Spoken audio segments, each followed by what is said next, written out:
हरनाम दीक्षा श्रृंखला दिवस 7 दिनांक 13 मार्च 2026। दीक्षा प्रवचन परमपूज्य राधानाथ स्वामी महाराज द्वारा आणि मराठी अनुवाद वृंदावनीप्रिया देवी दासी द्वारा। परमपूज्य ए.सी.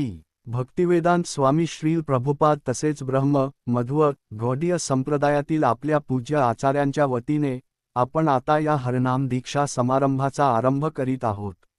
आज या दीक्षेच्या वेळी या संकल्पांच्या खऱ्या भावनेचे आणि उद्देशाचे स्मरण करण्यासाठी आपण वैदिक ग्रंथातील हा श्लोक उच्चारला आहे। आपण शुद्ध असो वा कोणत्याही स्तरावर अशुद्ध असो, जेव्हा आपण त्या कमलनयन परमपुरुषोत्तम भगवंताचे स्मरण करतो, तेव्हा जीवनातील सर्व परिस्थितींमधून जात असतानाही आपण अंतर्बाह्य शुद्ध होतो। श्रीकृष्ण सर्वथा पवित्र आहेत, परमशुद्ध, आणि प्रत्येक जीव हा श्रीकृष्णाचा अंश आहे। या प्रकारे भगवानाचे अंश असल्यामुळे आपण गुणात्मक दृष्ट्या त्यांच्या समान आहोत, म्हणजे आत्म्याचा स्वभावही शुद्ध आहे, परंतु प्रमाणाच्या दृष्टीने आपण अत्यंत सूक्ष्म अनुरूप अंश आहोत, आणि श्रीकृष्ण पूर्ण सर्वव्यापक आणि अनंत आहेत। यासाठी एक सोपे उदाहरण दिले जाते। सूर्य आणि त्याची किरणे दोन्हीमध्ये प्रकाश आणि उष्णता असते, कारण दोघांचाही उगम एकच आहे, परंतु सूर्य हा सदैव मूळ स्रोत असतो आणि सूर्यकिरण त्याच्या तुलनेत अत्यंत क्षुद्र असते। परमेश्वर वारंवार या जगात अवतार घेतात, विविध नावांनी, विविध रूपांनी, विविध भाषांमध्ये, फक्त यासाठी की आपण आपल्या शाश्वत स्वरूपाकडे, आपल्या नैसर्गिक आनंदमय चेतनेच्या जीवनाकडे परत यावे। जिथे जिथे जीवन आहे तिथे आनंदाची नैसर्गिक शोध असतो, कारण जीवात्मा जो श्रीकृष्णाचा अंश आहे तो स्वभावतः नित्य ज्ञानस्वरूप आणि आनंदमय आहे। आपण मृत्यूला का घाबरतो? कारण या भौतिक जगात मृत्यू अनिवार्य आहे, तो अटळ आहे। श्रील प्रभुपाद म्हणत असत, एक गोष्ट निश्चित आहे, मृत्यू। आपण त्याला घाबरतो कारण तो आत्म्याच्या स्वभावाच्या विरोधात आहे। आत्मा ना जन्म घेतो, ना वृद्ध होतो आणि कधीही मरत नाही। परंतु जेव्हा आपण स्वतःला या भौतिक शरीराशी जोडून घेतो, जे 8 भौतिक तत्वांनी बनलेले आहे, तेव्हा आपण बदलालाच मृत्यू समजतो। प्रत्यक्षात पदार्थ कधी नष्ट होत नाही, तो फक्त आपले रूप बदलतो। भौतिक दृष्टीने मृत्यू म्हणजे फक्त तत्वांचे परिवर्तन आहे, परंतु आत्म्याची स्वाभाविक इच्छा आहे नेहमी जिवंत राहणे। म्हणूनच जेव्हा आपण एखाद्या प्रिय व्यक्तीचा मृत्यू पाहतो तेव्हा आपल्याला दुःख होते, आणि करुणामय व्यक्तीला कोणत्याही जीवाचे दुःख किंवा मृत्यू पाहून वेदना होतात, कारण आपला स्वभावच आनंदमय आहे। जेव्हा आपण आपल्या प्रियजनांना दुःखी पाहतो तेव्हा आपल्यालाही दुःख होते, आणि जेव्हा आपल्या आनंदात अडथळा येतो तेव्हाही आपल्याला कष्ट होतात। का? कारण आत्म्याचे खरे पोषण होते भगवंताच्या सान्निध्यात राहण्याच्या आनंदाने। श्रीकृष्ण जे सर्व आकर्षक आहेत, या जगात जे काही सौंदर्य, जे काही आकर्षण, जे काही आनंदाचे कारण आहे, त्याचा मूळ स्रोत श्रीकृष्णच आहेत। भगवान श्रीकृष्णांमध्ये ते सर्व गुण पूर्णपणे अनंत प्रमाणात विद्यमान आहेत। त्यांचे नाव राम, ज्याचा अर्थ आहे सर्व आनंदाचा भंडार। श्रील प्रभुपादांनी आचार्य परंपरेत या दिव्य नामांचे आणि संदेशांचे जे भाषांतर केले आहे ते आपल्या आध्यात्मिक समाजासाठी अत्यंत महत्त्वाचे आहे। श्रीकृष्ण केवळ आकर्षक नाहीत, ते फक्त अत्यंत आकर्षक नाहीत, ते सर्व आकर्षक आहेत। म्हणजे जिथे कुठे जे काही आकर्षण आहे ते सर्व त्यांच्यापासूनच उत्पन्न झाले आहे, आणि तरीही श्रीकृष्ण त्यापेक्षा अनंत पटीने अधिक आहेत। ते आहेत सर्वात सुंदर, सर्वात ज्ञानी, सर्वात समृद्ध, सर्वात शक्तिशाली, सर्वात प्रसिद्ध आणि पूर्णतः विरक्त। अशा प्रकारे श्रीकृष्ण खऱ्या अर्थाने सर्व आकर्षक आहेत, आणि हे सत्य अत्यंत अचिंत्य अकल्पनीय आहे। जेव्हा आपण मंदिरात विग्रह देवता समोर येतो, रथयात्रेत असो किंवा मंदिरात, तेव्हा आपण श्रीकृष्णांच्या दिव्य रूपाचे दर्शन करतो, आणि आपल्या भक्तीच्या प्रमाणानुसार आपले हृदय त्यांच्या सौंदर्याने मोहित होते। आपण त्यांच्या अलंकारांकडे, त्यांच्या वस्त्रांकडे, त्यांच्या सुंदरतेकडे पाहून आकर्षित होतो। परंतु जसजशी आपल्या हृदयात भक्ती जागृत होते, तसतसे आपण अनुभवतो की कृष्ण केवळ आकर्षक नाहीत, ते सर्व आकर्षक आहेत, म्हणजेच समस्त आकर्षणाचा पूर्ण आणि अनंत स्रोत। याचप्रमाणे श्रील प्रभुपादांनी राम या नावाचा अर्थ सांगितला, समस्त आनंदाचा भंडार। म्हणजेच श्रीकृष्ण स्वतःच तो अनंत, सर्वव्यापक, परम आनंद आहेत, जो संपूर्ण सृष्टीमध्ये व्यापलेला आहे. आणि जेव्हा आपण प्रेमपूर्वक त्यांची सेवा करतो, तेव्हा आपण त्या अनंत आनंदाच्या सागरातून खऱ्या अर्थाने रसास्वादन करतो. हाच तो आनंद आहे ज्यासाठी आत्मा सदैव तळमळ करतो. परंतु अनादिकालापासून आपण त्या परमशुद्ध, सर्व आकर्षक आनंदाच्या सागराला, भगवंत श्रीकृष्णांना, विसरलो आहोत. आपण त्यांना कधी आणि कसे विसरलो यावर अनेक चर्चा होऊ शकतात. पण एक गोष्ट निश्चित आहे, आपण त्यांना विसरलो आहोत. श्रील प्रभुपाद स्पष्ट करतात, जर एखादा मनुष्य दुःखाच्या महासागरात बुडत असेल आणि कोणीतरी त्याला एक आधार, जीवनरक्षक नौक दिली, तर सर्वात महत्त्वाची गोष्ट म्हणजे तो त्या आधाराला घट्ट पकडणे आणि त्यातून बाहेर येणे. म्हणूनच श्रीकृष्ण वारंवार या जगात अवतार घेतात, आपल्या कृपेचा तो आधार आपल्याला देण्यासाठी, ज्यामुळे आपण जन्म मृत्यूच्या या महासागरातून बाहेर होऊन त्या परम आनंदमय धामात पोहोचू शकतो. मग आत्म्याचे खरे सुख काय आहे? फक्त नित्य, ज्ञानमय आणि आनंदमय असणे हे त्याचे केवळ एक लहानसे स्वरूप आहे. आत्म्याचे खरे सुख आहे श्रीकृष्णांना प्रसन्न करणे, आपल्या सेवेद्वारे, आपल्या प्रेमाने, आपल्या भक्तीने आणि आपल्या समर्पणाने.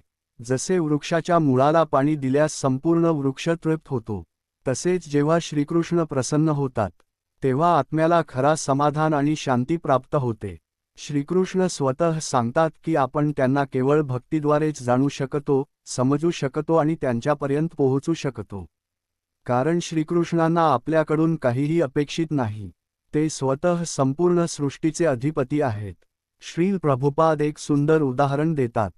जेव्हा आपण गंगा मातेकाठी जाऊन आपल्या दोन्ही हातांत थोडेसे पाणी घेऊन अर्पण करतो आणि म्हणतो, हे गंगा माता, मी माझे शरीर, मन, वचन, हृदय आणि जीवन तुम्हाला अर्पण करतो, कृपया मला तुमचा सेवक म्हणून स्वीकारा. प्रत्यक्षात गंगामातेला त्या थोड्याशा पाण्याची काहीच गरज नसते. ते पाणी त्यांच्या विशाल प्रवाहाच्या तुलनेत नगण्य आहे. परंतु जेव्हा ते पाणी प्रेमाने अर्पण केले जाते, तेव्हा गंगा मातेसाठी ते अर्पण अमूल्य बनते. त्याचप्रमाणे जेव्हा आपण प्रेमाने काहीही श्रीकृष्णांना अर्पण करतो, तेव्हा ते त्याचा स्वीकार करतात आणि प्रसन्न होतात. आणि त्यांची प्रसन्नता हीच आपली खरी प्रसन्नता आहे. या प्रकारे आपण गीतेतील त्या वचनाचा अर्थ समजू शकतो. सर्व धर्मांचा त्याग करून माझ्या शरणी या, मी तुला सर्व पापांपासून मुक्त करीन, भिऊ नकोस. श्रीकृष्ण आधीच सांगतात, आपण जितक्या प्रमाणात त्यांच्याप्रती समर्पित होतो, तितक्याच प्रमाणात ते स्वतःला आपल्यासमोर प्रकट करतात. जेव्हा ते आपल्याला समर्पण करण्यास सांगतात, तेव्हा ते फक्त आदेश देत नाहीत, तर आपल्याला आमंत्रण देत आहेत. ते आपल्याला त्यांच्या अनंत सौंदर्य, ज्ञान, शक्ती, वैभव, यश आणि वैराग्याचा स्वीकार करण्यासाठी बोलावत आहेत. ते आपल्याला त्यांच्या अनंत प्रेमाचा अनुभव घेण्यासाठी आमंत्रित करत आहेत. म्हणजेच ते आपल्याला खरे सुख प्राप्त करण्यासाठी बोलावत आहेत.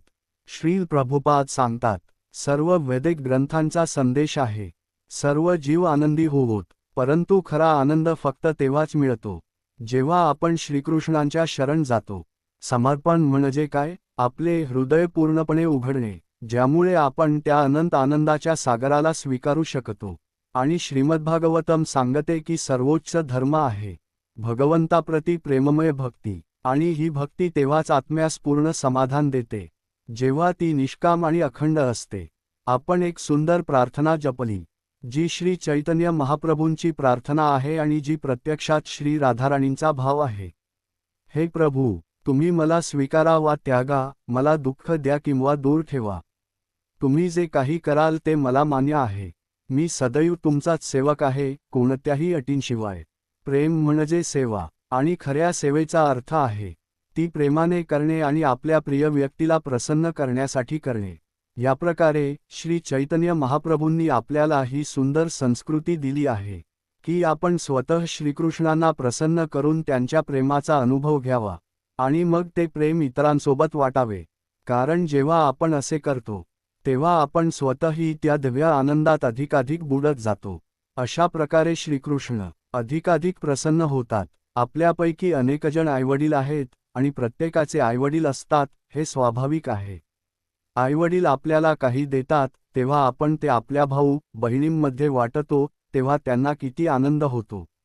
त्याचप्रमाणे जेव्हा श्रीकृष्ण आपल्यावर कृपा करतात, जेव्हा ते आपल्याला भक्तीत आनंद देतात, जेव्हा ते भगवद्गीता आणि श्रीमद्भागवताचा सत्यार्थ समजण्याची क्षमता देतात, तेव्हा ते आनंदित होतात जेव्हा आपण ते स्वीकारतो, आणि त्याहूनही अधिक आनंदित होतात जेव्हा आपण ते इतर जीवांसोबत वाटतो.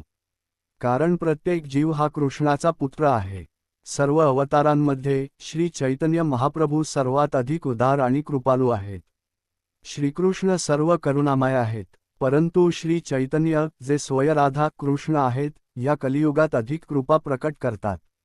तेही या कलियुगात अवतरित होतात, जो दुःख आणि भ्रमाने भरलेला काळ आहे, आणि आपल्याला आध्यात्मिक जग, गोलोक वृंदावनाचे सर्वोच्च तत्त्व, तसेच श्री राधा कृष्णांचे परमप्रेम प्रदान करतात.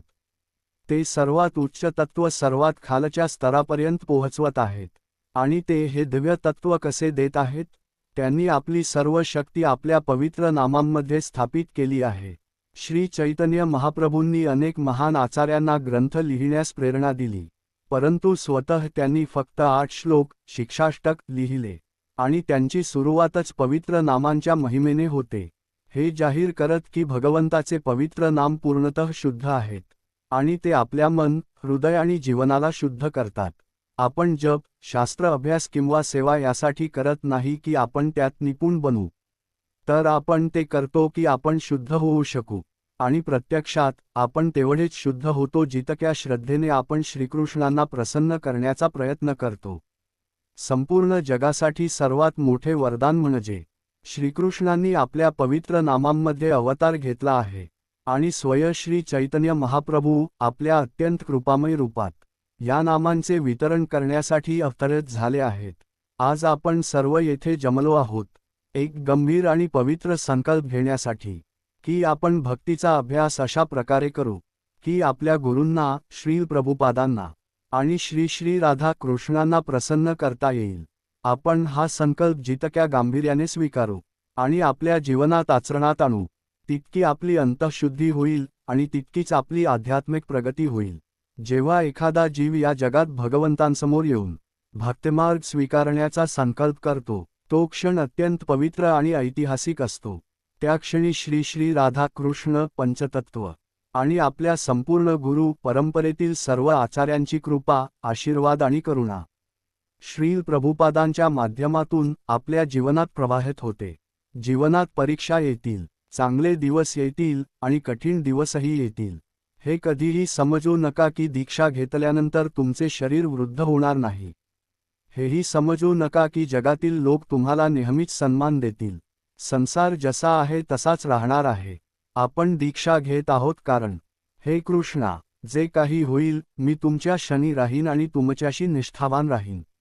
आणि इस्कॉनमधील दीक्षेचा अर्थ असा देखील आहे की आपण श्री प्रभुपादांच्या मिशनमध्ये त्यांना सहाय्य करू, जे श्री चैतन्य महाप्रभूंचे करुणामय मिशन आहे. मी आपणा सर्वांचा अत्यंत आभारी आहे. तुमच्यापैकी अनेक जण दूरदूरच्या ठिकाणांहून आले आहेत, काही अन्य देशांतून, आणि काही अशा ठिकाणांहून जिथे युद्ध आणि संघर्ष सुरू आहे. इतक्या अडचणींचा सामना करून तुम्ही येथे आला आहात. हे स्पष्ट आहे की तुम्ही येथे हवामानासाठी आलेले नाही. गेल्या काही दिवसांत तापमान 41 ते 42 अंश सेल्सिअस होते. तुम्ही येथे धन मिळवण्यासाठी आलेले नाही, तर खर्च आणि कष्ट सहन करून आलेले आहात. फक्त आपले जीवन कृष्णाला समर्पित करण्यासाठी. हीच आहे दीक्षा, सेवेचा आनंद. जेव्हा आपण आपल्या गुरूंवर प्रेम करतो, तेव्हा आपल्याला सर्वात जास्त आनंद केव्हा मिळतो, जेव्हा आपण इतर कोणालाही त्यांना प्रसन्न करताना पाहतो. मी माझ्या लहानशा सेवेतून श्री प्रभुपादांना प्रसन्न करण्याचा प्रयत्न करत आहे, परंतु मला सर्वात जास्त आनंद तेव्हा मिळतो जेव्हा मी तुम्हा सर्वांना त्यांच्या मिशनसाठी समर्पित होताना पाहतो. श्री प्रभुपादांनी आपल्याला प्रार्थना केली, कृपया माझ्या गुरु महाराजांच्या सेवेसाठी मला सहाय्य करा. आणि जेव्हा मी तुम्हा सर्वांना या संकल्पासाठी पुढे येताना पाहतो, तेव्हा याहून मोठा आनंद माझ्यासाठी दुसरा नाही. मी आपणा सर्वांचे मनःपूर्वक आभार मानतो की तुम्ही दूरवरून आलात, कष्ट सहन करून आलात, आणि या कृष्णभवनामृताच्या तत्त्वांना आणि संस्कृतीला आपल्या जीवनात स्वीकारण्याचा निर्णय घेतला. श्री प्रभुपादांच्या या आंदोलनात विविध सेवा आहेत, दीक्षागुरू, शिक्षागुरू, मंदिर अध्यक्ष, पुजारी, संकीर्तन सेवक, स्वयंपाक करणारे, माता पिता, शिक्षक अशा अनेक प्रकारच्या भूमिका आहेत. परंतु भाव एकच आहे की आपण सर्वजण आपल्या आपल्या सेवेद्वारे श्रील प्रभुपादांच्या मिशनची सेवा करत आहोत. म्हणूनच माझी नम्र विनंती आहे, जे भक्त खऱ्या अर्थाने श्रील प्रभुपादांच्या उपदेशांचे पालन करत आहेत, त्यांच्याकडून प्रेरणा घ्या, त्यांच्याकडून मार्गदर्शन घ्या. आणि आमची मनःपूर्वक प्रार्थना आहे की श्री श्री गौर निताय, श्री श्री राधा गोविंद आणि श्री श्री जगन्नाथ, बलदेव व सुभद्रा आपण सर्वांवर आणि आपल्या कुटुंबांवर आपल्या कृपेचा व प्रेमाचा वर्षाव करो. आपण आपल्या जीवनात कृष्णभावनामृताच्या तत्त्वांचे पालन करत खरा आनंद अनुभवा आणि हा दिव्य संदेश इतरांपर्यंत पोहोचवा. आपले सर्वांचे खूप खूप आभार.